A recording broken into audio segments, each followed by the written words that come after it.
Millbrae, a city in the sun, is a vibrant, diverse city containing a bustling and prospering downtown area with an enthusiastic population to match. Our city is constantly changing and evolving.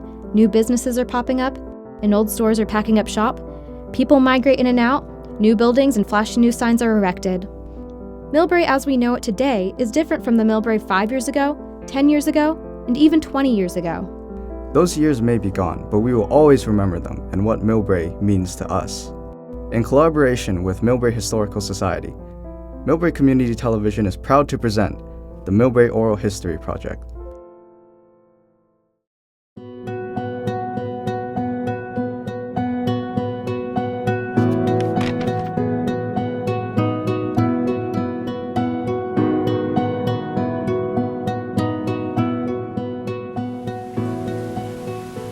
The beginning. Of all creatures on planet Earth, one spot is especially favored, the San Francisco Bay. Few attract so powerfully as does our place in the sun. Sun of mind, sun of heart and soul, real and imagined.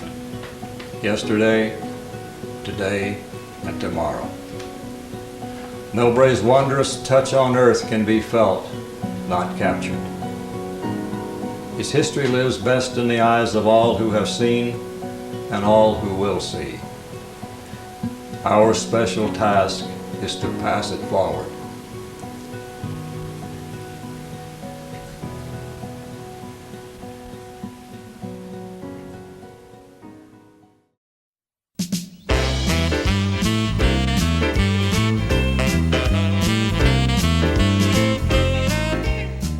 Well, you know, Millbrae's got a small town feel. It's close to San Francisco, so you have access to all the entertainment and restaurants, yet you're in a peninsula and you can live here in the suburbs, so you're not impacted with the traffic and the density that the city has. So, and again, we're the first city that gets nice weather. When I first came down here, when you would pass Sneath Lane, it was like a curtain went up and the fog stopped and all of a sudden the sun came out. So therefore I know why the city got its logo, its thing, a place in the sun. One of George's customers was a builder and architect. Her name was Jean Brown. She says, I have a beautiful lot in St. Francis Woods.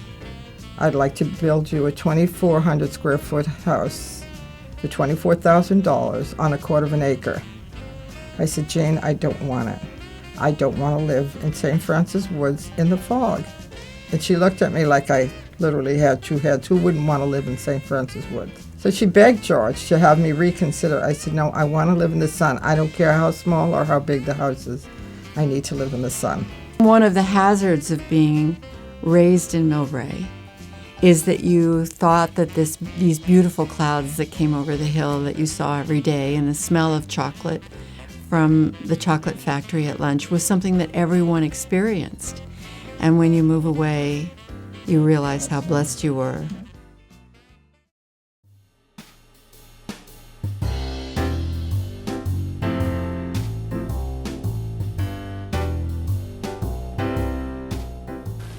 Well, Millbrae was just a little town that you could go and like we used to use Hillcrest for trying our cars when we bought a new car, or not a new one, an old car because we couldn't afford a new one.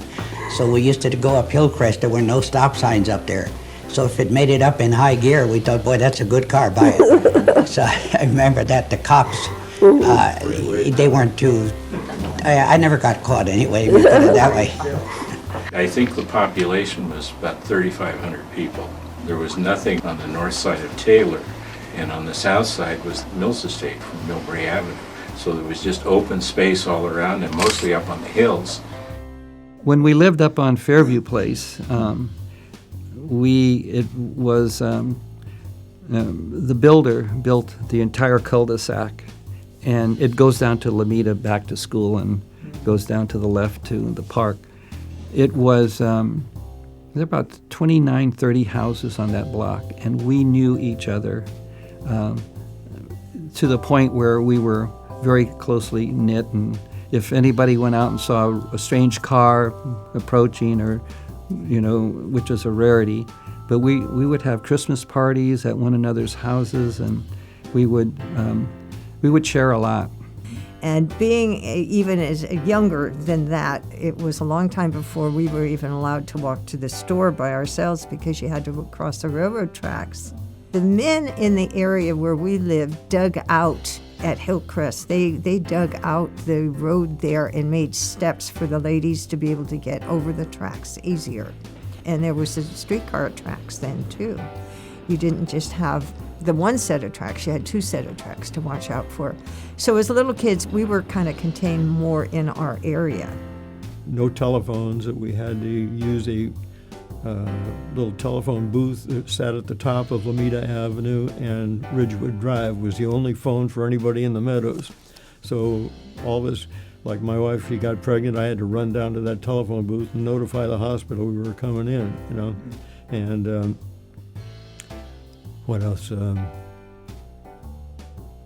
When she had the baby, the wives of Millbrae, even the mayor's wife, Bobby Morgan. Doug Morgan was the mayor, I think, and Bobby Morgan was his wife.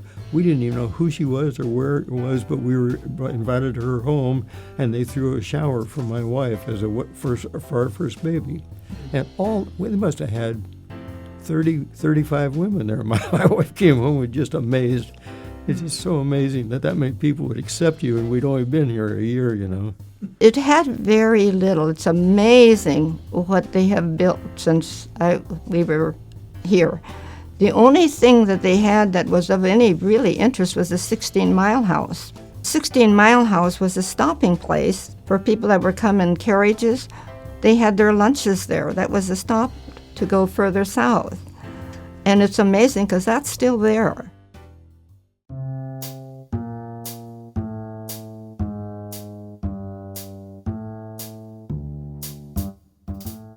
We came to Millbrae in 1924. I was born in 1924. I was 4 months old when Dad came to Millbrae. So I've been here 72 years roughly, and I've seen the town grow quite a bit, period. But my sister Molly and I, that is my sister, she and I used to pick violets up here. I don't know if you ever heard of this, on a truck farm, my dad was a truck farmer, and he also planted flowers, which was violets. And we used to have races. My dad used to put 25 cents at the end of each row. Whoever got there first, which produced more bunches for him, got the quarter. Oh, we had a lot of fun in them days. Well, I was born and raised in Oahu, and went to school and attended Catholic schools at that time, and then I ended up going to Punahou High, and my dad, who was a local dentist there, thought he'd do better in California. And so we settled in Millbrae, and I went to Cappuccino High School in 1953. I was born in San Francisco at St. Joseph's Hospital, 1939. I came down to Millbrae in 1970, and the reason I came down to Millbrae is my oldest son was 5 years old, and he was going to start school in San Francisco. And San Francisco started busing. So I didn't feel that was a good option. So we decided to move south. And at that time, I was working in San Francisco in the financial district in the insurance business. And my option was to come south because if I came south, I could come home on Bayshore Freeway or I could come home on El Camino Real. 280 wasn't built yet. My dad was in the Navy, and like a lot of people passed through San Francisco during World War II. And then when he got married in the Midwest, after the war, he told my mom, well, we got to move to San Francisco. So they moved out here right after the war. They moved on Union Street. They bought a house in Bayside Manor in 1946 for $4,000 and opened up a little gas station on the corner of Millbrae Avenue and El Camino Real, where Peter's Cafe is right now. And later on, built his 1953-54, built the second station on Broadway and Taylor. We first met when I was a very young teenager in the city of Lowell, Massachusetts, where his brother was married to my sister. His brother, Al, and my sister, Catherine. Al decided he did not want to live in Massachusetts with the ice and snow when there's beautiful California. So they came back here to live. And a year later, I came out to visit, and I had just graduated from college. So my 2 weeks vacation was to come to California, and I stayed. I was offered a job with Del Monte, California Packing Corporation, and that's what brought me to San Francisco. I liked it. I really enjoyed the people that I met, and I liked everything about it. The weather was great, and I enjoyed the people that I met here. So we looked around, we saw Millbrae, and we came over here and found a place. At the time, it cost $14,500 for the place. So we bought it, and it was, sounds cheap, but it was expensive in those days. What year was that, Jack? Pardon? What year was that? That was 1955. May the 15th, 1955. The first thing I noticed about Millbrae, it was so laid back, so quiet. The only big supermarket near us was the Broadway at the corner of Meadow Glen and El Camino there. And that was a big supermarket. Between the Broadway and all the way down to Taylor was nothing but open dirt, ground, weeds, unfulfilled property. I'm second generation Greek, so they came over the boat through Ellis Island. Really? And they started off in Pennsylvania, Menneson, Pennsylvania, and then went to New York for 10 or 15 years until 48. Then they moved out here and started a grocery business in San Francisco on Terraville, and then bought a grocery store in San Mateo on 16th Avenue called Sunnybray Market, which became the Rose Bowl. And in 72, they had Sunnybray from 52 to 72. In 72, my dad and his brother Mark bought Trag's Market in San Mateo, which used to be called Rakestraws. And the business is still in the family. But I took off and started off my own business called Trag's Woodwork in San Mateo. I kept the name. We shortened Tragutsis to Trag's. I enlisted in the service on my 17th birthday up in Omaha at Fort Crook. And when I got out of the service, I went back to Nebraska U and found out I was the only one still in Nebraska. Everybody else had moved to California during the war. So I moved out here after 1 year back there and came out here as a senior. So it was great. I went into business for myself as a CPA, and I met my wife. She was a homecoming queen, and about 4 years younger than I am, but I met her anyway, and she had a boyfriend down in Los Angeles, and I talked her into going to the dance, and it turned out to be the homecoming dance, so she was the queen, and I got to meet her and everything. We dated for 3 years, got married, been married 61 years now. Saved everything she made as a teacher and used it for a down payment on a home up in Millbrae Meadows, and we were the third family in up there. So I was born in San Francisco, and when I was 8, we moved to Millbrae. So I went to Glen Oaks School, Taylor, and Cappuccino. And so I've been here 60 years. I lived on Lomita Avenue, and I lived at Glen Oaks School. I mean, if I wasn't going to school, we were playing baseball or something in the field there in the lot, and it was fun. It was fun. We had a good group of kids, good childhood. Great place to grow up. I remember up where Telescope Hill is, going up there one year and chopping down a Christmas tree. I brought it home. It was the ugliest tree in the world, but my mother loved it because it was mine. Yeah. My mother's father died of the flu epidemic, and my grandmother remarried, and he was a bootlegger. And this is back in the going into 1920, around then. Her stepfather would bring her mother and her down here to Millbrae. The good earth on on El Camino Real and Millbrae Avenue. I think it's a gas station, Union 76 gas station, but the Good Earth was right there. And it was there for a long, long time. I remember the Good Earth, but it was a speakeasy. And that was one of the places that her stepfather would stop. And my mother had a nice singing voice, I guess, so he'd let her sing and people would throw money on the floor for her. And that was her first experience with Millbrae, was coming down here to the speakeasies with her mother and her stepfather. I came to California as a nanny. My brothers sent a couple that wanted to visit a farm, and they had 2 children they left in California. So when they were at the farm, they visited, and the wife said, "Why don't you come to California and be a nanny for our children?" And I said, Mother said, "You have an opportunity, go for it." So I did. I came out as a nanny for 2 children. And then once I got here, they said, "Well, you can go to work during the day, because as long as you bathe the children and take care of them when we want to go out and everything." So that's what I did. And I worked, got a job at JCPenney's to start with. And from there, I worked for the Bureau of Internal Revenue. I joined civil service, and they chose the place where they wanted you during the war. This was during World War II.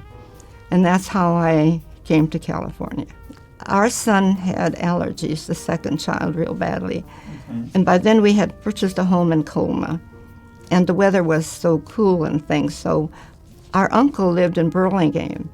So we decided to come down to check out the weather and see.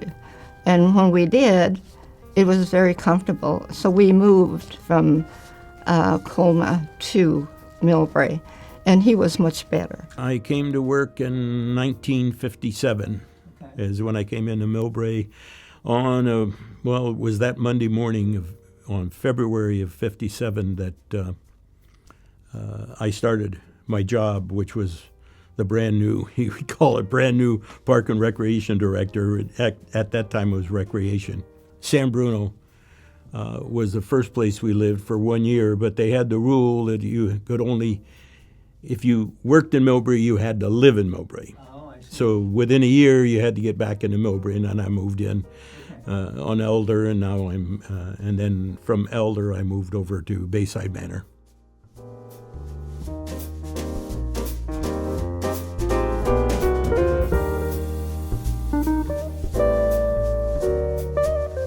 All the farms were on the west side of El Camino.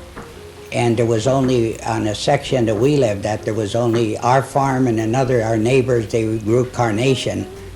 And then there was another farm on the other side. So it was only 3.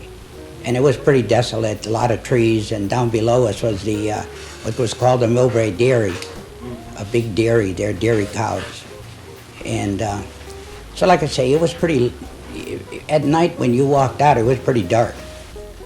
Well, you just didn't go too far away from the ranch as a girl growing up, and you heard that there were a lot of bootleggers around and gambling and things like that. I just found out a few years ago that there were bootleggers in Millbrae way back then when I was growing up, and I guess this was one of the reasons that my dad kind of held us on the farm.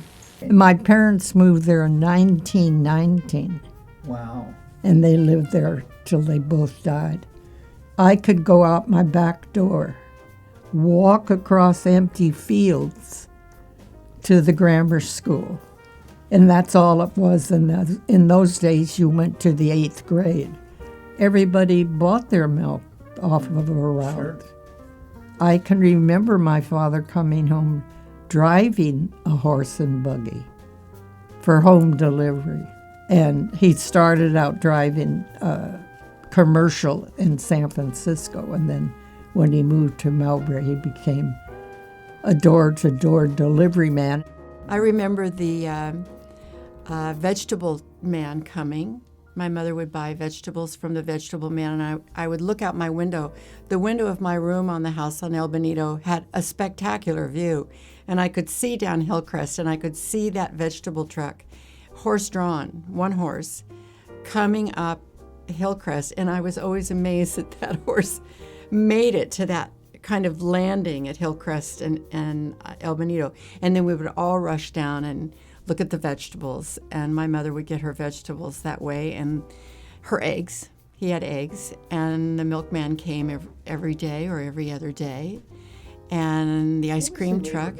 I didn't have any fear at walking out at night or for my children, for my child to play outside, you know. It was really felt safe in Millbrae. I remember Sunday as a day of relaxation, picnics with the families and friends. And we used to go to different picnics in different areas.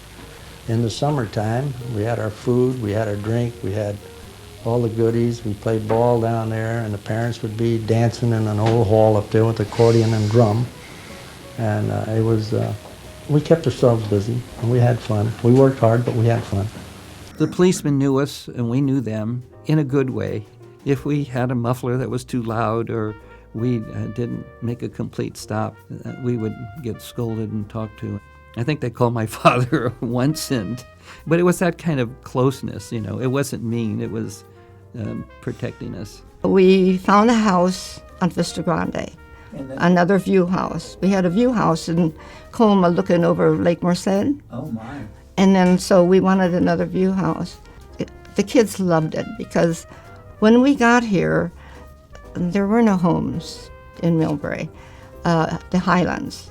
It was all grass and trees and ponds. And then the children used to take their sleeping bags and go to the Mills Estate. They played in Mills Estate among the grasses and the ponds.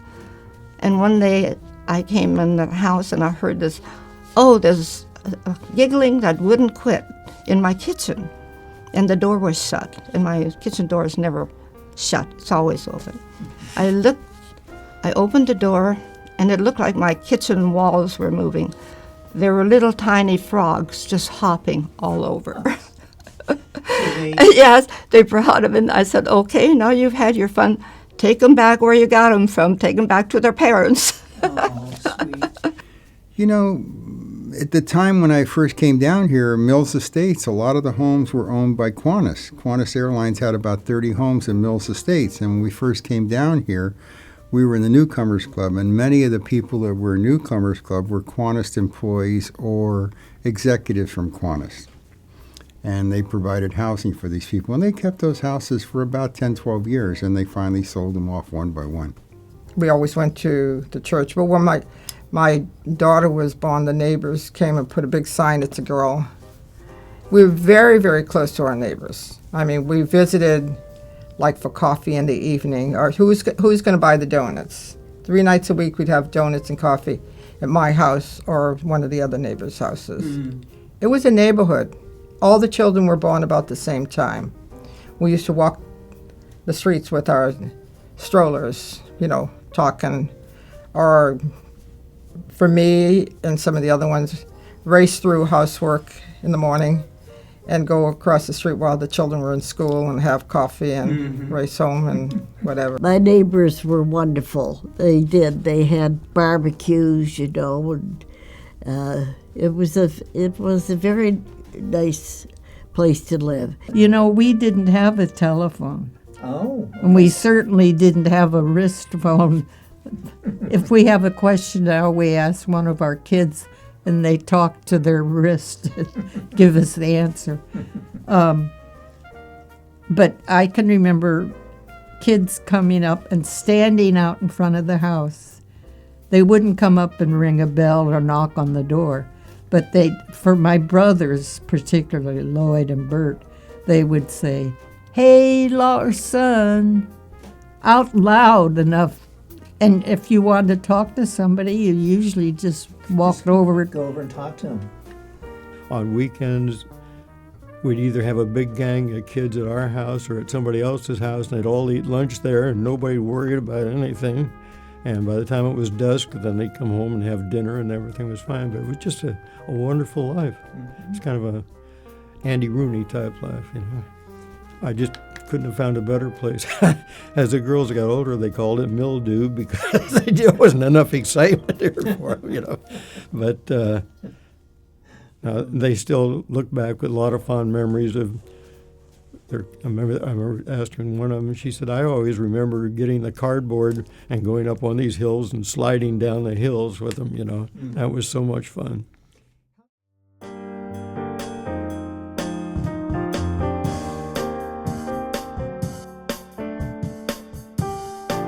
It was 1935, and you couldn't get a job for love nor money.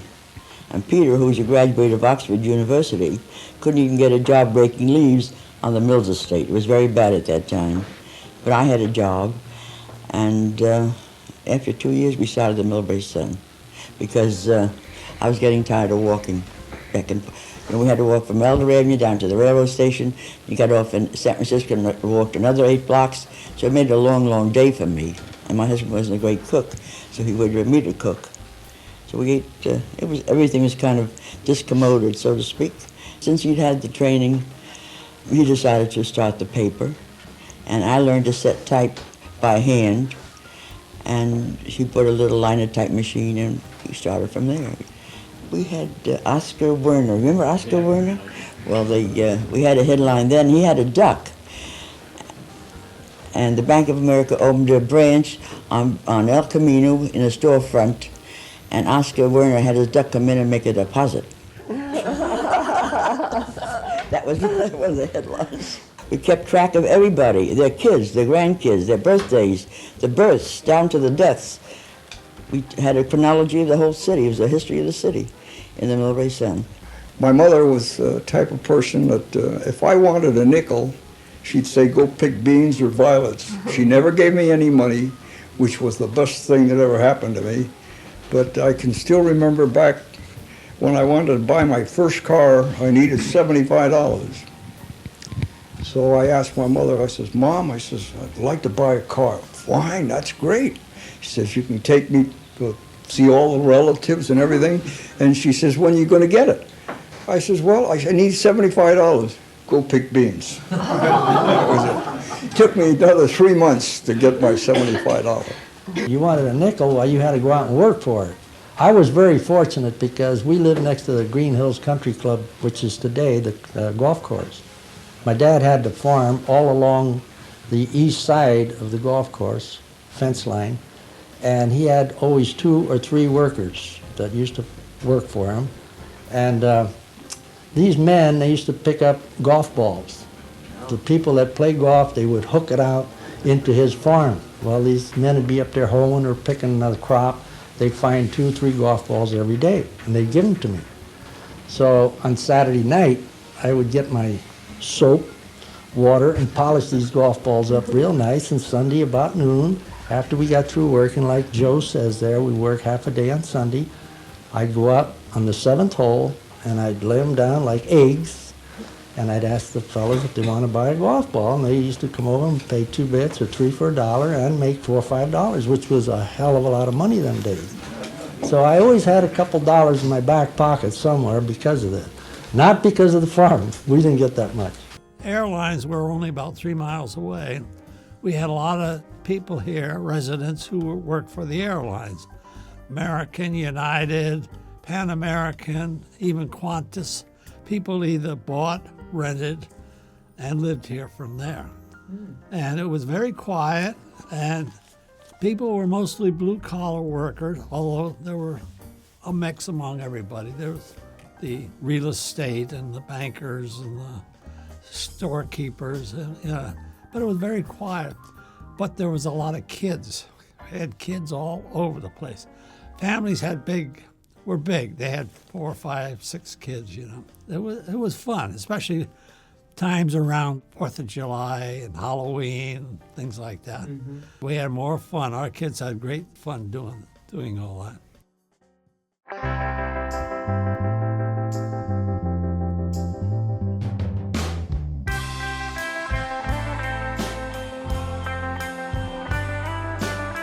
So I enjoyed working with my hands, but I didn't want my mind to go stale. So there was an opportunity in 1980 for a position of city treasurer because the city treasurer, who had been city treasurer since the city was formed in 1948, Edgar Rogers, was not going to serve anymore. So I was asked by Frank Cannizzaro, who was on the city council at that time, if I'd like to run for the position. And when I was working for the insurance companies, one of the positions that I had was an accounting manager, so I had some background in accounting and investments. So I ran for the city treasurer's job, and I was elected city treasurer in 1980. I served in that position for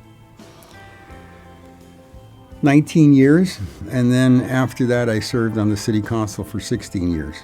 So, and the reason I did that is I wanted to keep my mind active. Well, being on this, the Beautification Commission was what instigated the Millbrae Historical Society in a way, because John Bricado was on a Valley Slate, Bob Osberg, Earl Cole, and myself. There were 5 of us.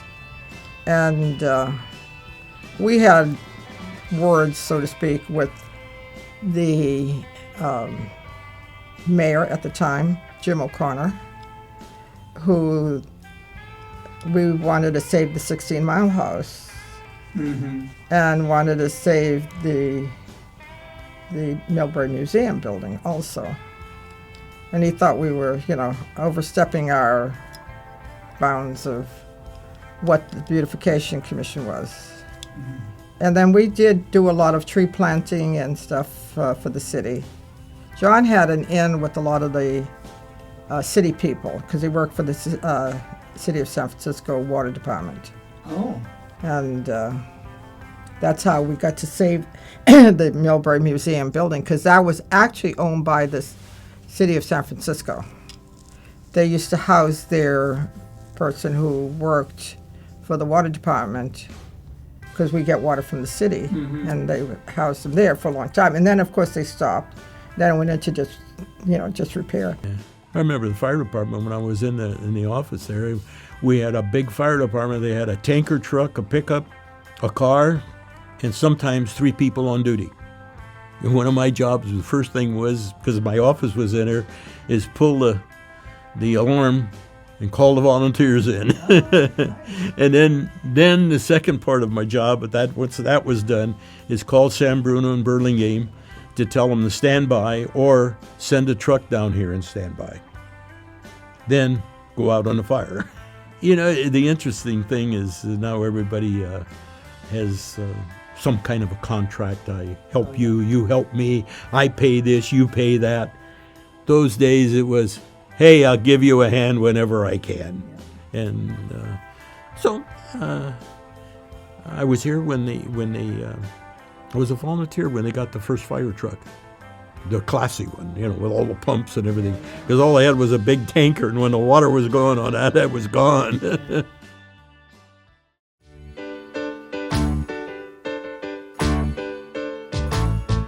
Well, the downtown basically was 2 blocks long. There wasn't that many stores in the 400 block. There was a store called the Mia store, which was a woman's dress store that was about where that dental office building is on Taylor. It was right about there, and it stood by itself. There was just plain lots on either side of it. And then you had the same stores that are where Pete's Coffee is and all. You had a row of stores there. And Rhonda's was another women's dress store that was on the corner at one time. Then we had the 5 and 10 store, where we called it the Dime store. And that was on the same 300 block backing up to El Camino. So the front of it was facing up the hill. And that took over like 2 stores of what are there now, about 2 stores worth. Brits was a local department store, and it was a big store because that store's a good size. So, they had all kinds of merchandise, men's clothes, women's clothes, but it was a step above mom and pop, but not a department store that would be in a big shopping center. You would go to the store down to the Safeway or the Purity markets, I think the Purity's where the FedEx is now, and the Safeway is where a meat company is now. And the Purity had sawdust on the floors. The whole store was sawdust on the floor, kind of an oiled sawdust. And to clean the floor, they would just, sweep out, there was hardwood underneath it, sweep out that oil and kind of churn it and then put it back in. So when you went in first thing in the morning, I love to go first thing in the morning because you could smell the oil on that sawdust. And we'd love to run into the vegetables and make the first footprints. Well, downtown, was full of the mom and pop stores. Of course, everyone's favorite store was, the Brick or Gold, which was where the Round Table Pizza is right now. I remember one time we're in there. We used to hang there. We used to go after practice or a game, we'd go down to the Brick of Gold. That was like our little thing, Well, my friend was sitting there. We were sitting in a booth, and he had his foot up on the chair. And Howard, the guy that owned it, came up to me and goes, "Hey, get your foot off that chair. What do you think your mother would say if you had your foot on your chair at home?" And he says, "My mother would say, get your foot off the chair. You think you're down the Brick of Gold or something?" We had fun. We had a good time. Yeah. I talked to some people and I said, "What did you do after school?" And they said, "Well, we worked on our cars." But we would go down to town on Broadway. We would go to a sweet shop called the Brick of Gold. And it was called the Brick of Gold because it was a square building covered with bright yellow tiles. And it was called the Brick of Gold. And we would go in there and get Lincoln-Maid and ice cream and kind of hang around. They let you hang around. And we would go down to the Five and Dime and just kind of look at things. And everything was in long aisles, in display squares. So you could see buttons and ruffles and elastic and zippers and little toys, and you could just wander around the Five and Dime. We would go to Suzanne's Bakery and get a little cinnamon roll. And we would go over to a little record store that was next to the pharmacy where you could go into a booth and play 45 records. Well, one thing we did as teenagers was we went to Bennett's Drugstore was where the Tie Stick is now at La Cruz and El Camino. Okay. And that was the drugstore when we moved in there. And it moved around it was either where Lila is now or where that Cleaners is. It was one of those two buildings it moved to. And we used to hang out in that drugstore, which had a fountain in the back, and drink Green Rivers. That was the popular thing to do, was to drink Green Rivers. Or a Green River is a lemon lime drink with like 7-Up in it, and it was very popular with the kids in those days. So that's what you did there. Or you hung out at Hillcrest Pharmacy, which was across the street. It was a nice little downtown. Mm-hmm. Really nice, friendly. You walked in the store, hello. They got to know who you were. "Hi, Helen, how are you?" And you'd say, "Hi, Joe." It was Joe and Eileen Murray. And it was, you knew the owners by first name. Mm-hmm. We would walk downtown. We would go have lunch. I remember Rose's Cantina, and we'd have our little Mexican tacos. The other places that we're sadly gone now are the two bowling alleys, King's Bowling Alley and Millbrae Bowling Alley. Nikki's Drive-In, which was so much fun for kids to go to. The branch of it that now has Walgreens and all the little shops wasn't there. It was just a couple of blocks downtown with Suzanne's Bakery and a couple little restaurants, and it was a nice downtown. And then it grew. We had Brits, which was where Kohl's used to be and Mervyn's used to be. And Brits was where a lot of the kids from Cappuccino would work during the summer. And then it went to Mervyn's and Kohl's, and then it went away. And I think one of the interesting things was the business community basically was from maybe Taylor up down to the other side of La Cruz. And every day at lunchtime, almost every businessman in the whole place would go have lunch at George's place, which is now called Fiddler's Green. The second room back there was a lunchroom, and all the businessmen used to meet in there and have lunch. Yeah, it was just a get-together. You know, oh, it was great. And that's how I got. My offices were in the arcade building, as I said. So I got to meet everybody real quick. And it so helped because when the kids would come down, they'd walk downtown. If they needed to borrow a phone to call home or anything, they could walk into any business and let them use their phone. If they needed to buy something, they'd say, okay, just charge it. Your parents will pay later, you know, no problem. It was just a wonderful Norman Rockwell type town, you know. You mentioned well, down on Broadway back then, you had every type of business on that street.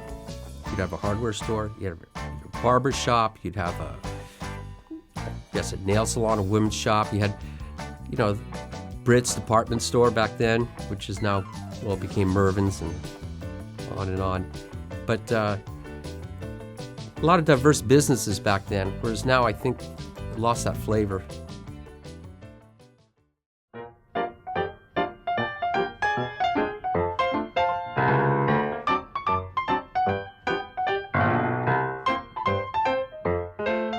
One room with two classes. Right, 7 and 8. We had Alameda Park Grammar School in 1918 when I started was one big room with two classes. Basically what I learned in school was to read and write in English. Because when we were home, we always spoke the Italian language. No reflection on my folks, but I mean, they didn't speak English at that time. Very little. Teachers were very good, but rough. In what way? Well, if you didn't pay attention, they'd make you pay attention. They used to strap you or get you by the scuff of the neck and just bounce you around in your seat. So you popped all your buttons in your shirt. And they were rough. I mean, they made you mind. You were angry those days. I mean, why they treated you that way, but in later years, I thought they did right. They're my best friends. We was in the 8th grade there, and so we were sitting down and somebody made some noise behind me. And so the teacher looked at me and said, "You make that noise?" I said, "No, I didn't make that noise." And about 5 minutes later, somebody made a noise behind, and I looked up, and she says, "Go home." She told me to go home. So I get about a block away, and who follows me was Joe. And so we go up to it. It was too early to go home. It was about 1:30, 2 o'clock. I don't know whether you remember that. You had a sack of prunes downstairs. I'll never forget the sack of prunes. When him and I were sat there, we ate prunes until about 3 o'clock. So I didn't want to go home to work. So we sat there and ate prunes all day long. Don't tell them what happened after that. No, I won't tell them about that. But I'll never forget that. I graduated from grammar school in 26. Mike and I together, there was 5 boys and 5 girls. It was a big class. And I went to high school. I graduated from Burlingame in 1930. And then I went to work. First, I worked for the San Francisco Spring Valley Water Department for about 8 months, and then I worked about 11 months for San Francisco Water Department. Then I worked on the farm.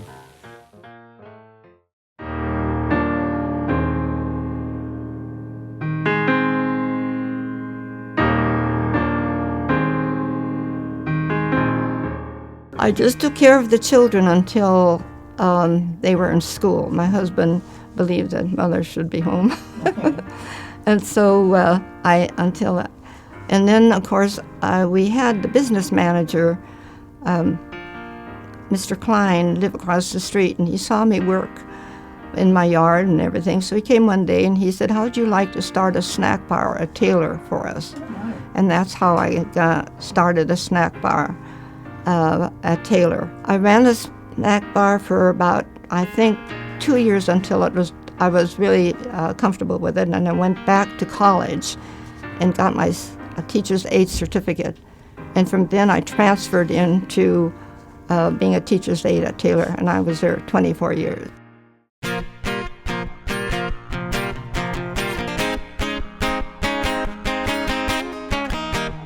I was at Mills for 43 years. First of all, there were no cell phones, and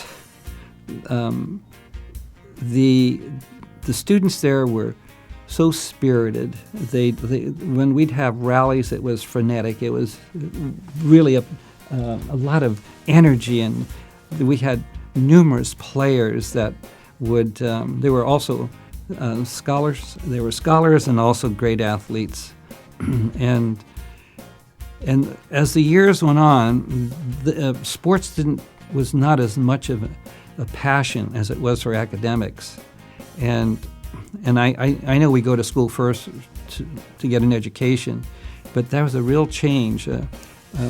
We would be attending games with the feverish attitude of winning and cheering and all, and the stadium or the sides of the bleachers were filled either at Burlingame or at Cap and at Mills, and then they would start shrinking, and a lot of times it's hard building a team.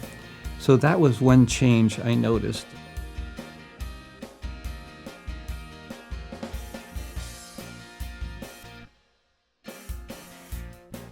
What really impresses me now when I look back is that I had the finest human beings being our teachers. Keith Bedford, Bill Greenleaf, Paul Baldwin, great teachers and great friends, and they really set the tone. Dr. Walsh was our principal, who went over to Mills after.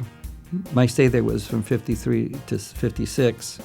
The 3 years I was there, we basically stayed on campus. Once in a while we go down as just a change of activities. We would all sit in front of our fifth period class waiting for our teacher to come. And we'd sit in the hallways and eat our sandwiches and cold drinks and eat an apple. Kids don't eat apples anymore.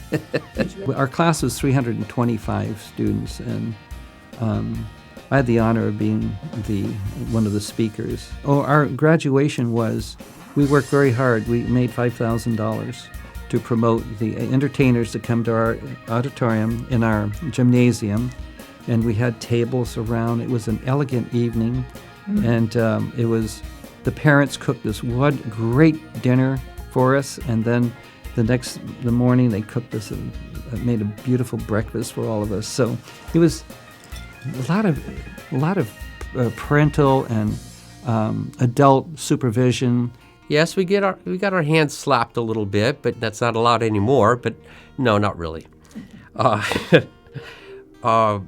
As far as changes in the school systems, the only thing I regret is the fact that they got rid of the shop classes, the trade classes, be it woodworking, metal shop, auto shop.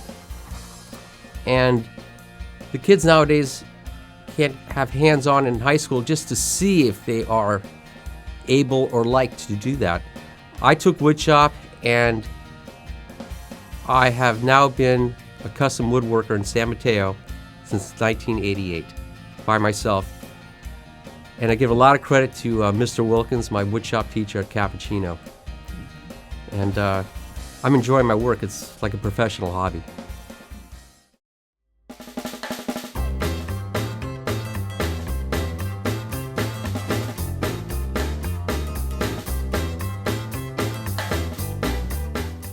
God, the main thing was Little League, Lions Club, baseball. I lived for that. The fun part was you met kids that went to other elementary schools, and then down the line, as you go to high school, you end up being with them also. So you learn, you meet new people. I did basketball and baseball.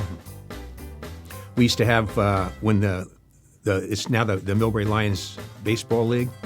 Well, years ago, I guess Park and Rec ran it. We used to have a big parade. Every year was a kickoff of opening day of baseball in Millbrae. All the teams would wear their uniforms and march in a parade. They had horses, they had cars. It was really neat. It started up between Millbrae Avenue and La Cruz, and then it came all the way down. It ended at Green Hills Baseball Field. It would go along Broadway, and then up, I believe it went up Ludeman Lane, and then right into the ballpark. And then they'd have all the people that were in the parade on the field, and they'd give out awards, take pictures, and like that, and then we'd start our baseball games. Everybody turned out for the 4th of July events that the Lions Club did. And then the Halloween parades. Right at dark, we'd all meet at Taylor Boulevard in our costumes, and we'd march down and back in our costumes. People would be out on the streets in the dusk of the evening, and then we'd break up and we'd go trick-or-treating. Those were really nice community things that we used to do. My daughters marched in so many parades, and they had costumes on and everything else, and it was small town life. We'd go to the Millbrae Theater on Saturday morning, and I think it was 25 cents. We would see Hopalong Cassidy and Zorro and a feature film, and it was just a place where everybody went. I think we'd stay there 3 or 4 hours. And then when you were ready to go home, you would go in the booth there, the phone booth, and you put a dime in for the phone call, and you'd call your mother and let it ring twice, and that's how she knew to come and pick you up. The years before it was torn down, it got up to 2 and 3 screens, but it was always one screen. It was very inexpensive to go. You could usually score some free tickets somewhere. Of course, the kiddie matinee, whatever, was 25 cents. And a lot of people would go to the Brick or Gold and buy their candy before they went to the show. And it was always packed on a Saturday matinee.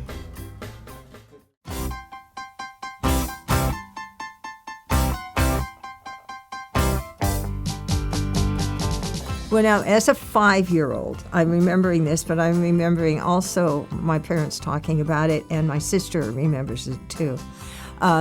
Behind the houses on Aviador Avenue that back up to the railroad tracks, they found an Indian burial ground, and it was a little bit more north than the houses. Nadina starts the end street as it turns around, and it was a little bit north of that, but it was still on the east side of the railroad tracks. They found an Indian burial ground with some trinkets and beads is all I remember. But I've never heard anything of it after that. The mammoth elephant that they dug up across the street from us, we watched them unearth that, and that was supposed to have been taken to Stanford. And I've never heard that it's left Stanford, so I don't know if it's still there or not. I was bowling at night, came home, went to bed, woke up the next day, and there was snow all over the place. Yeah. We got these cardboard boxes, and we started sliding down Lomita Avenue. Okay. Just the right angle. Yeah, it was fun. That lasted one time. Yeah. It snowed in 1962. First time I saw snow, woke up that morning, made a snowman, saw cars going down Helen Drive sideways because people did not know how to drive in the snow.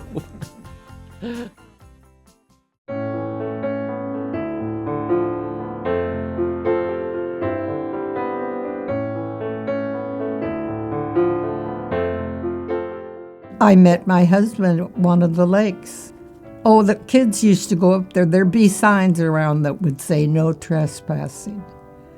The horse stables up there, they had a girl up there, and my daughters were getting hooked on horses like all young girls do.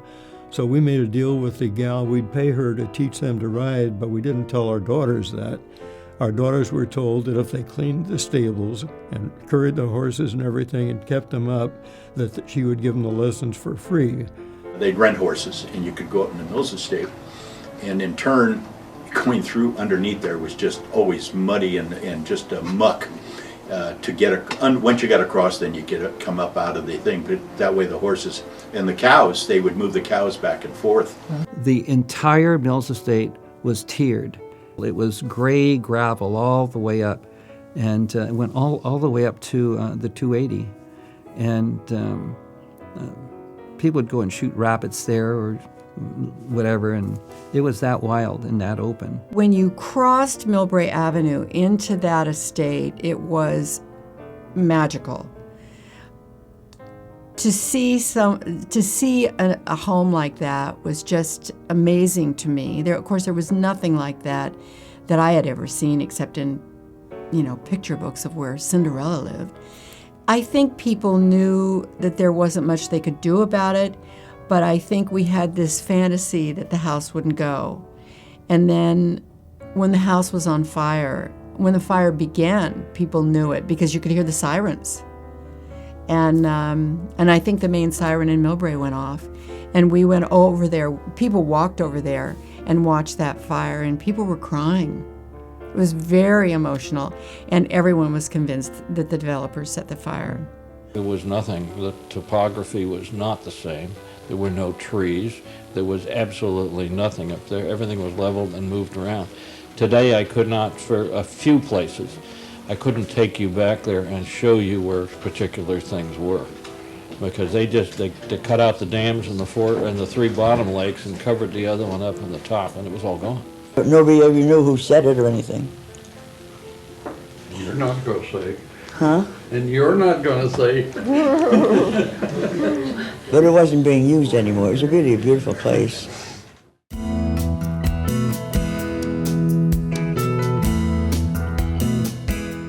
You know, Millbrae, I think when I moved here was pretty much blue collar.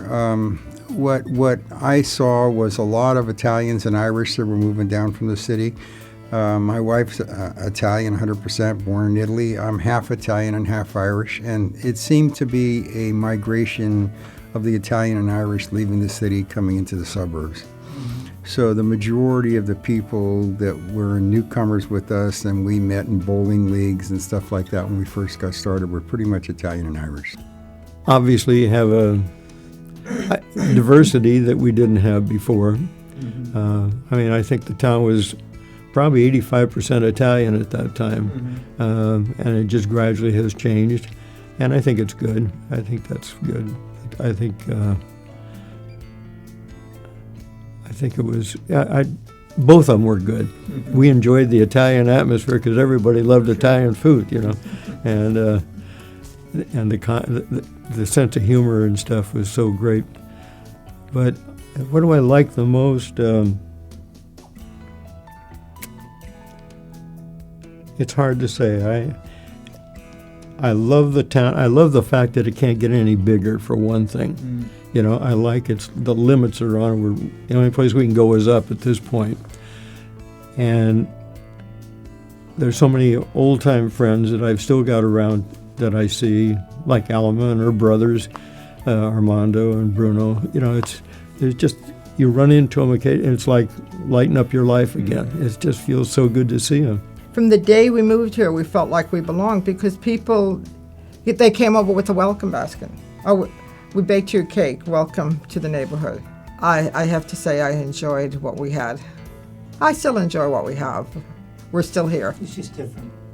It's just different, exactly. Well, I think the population has changed for one thing. It's now a blend.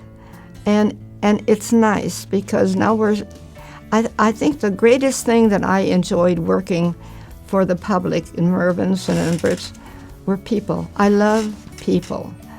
And I see what we need all over the world is love. Millbrae has always had that for me. Even today, if I went for a walk, everybody stops us for a minute and enjoys each other. It doesn't matter the nationality or who you are or where you came from. It's there. It's because you want it.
You're watching MCTV, Millbrae Community Television.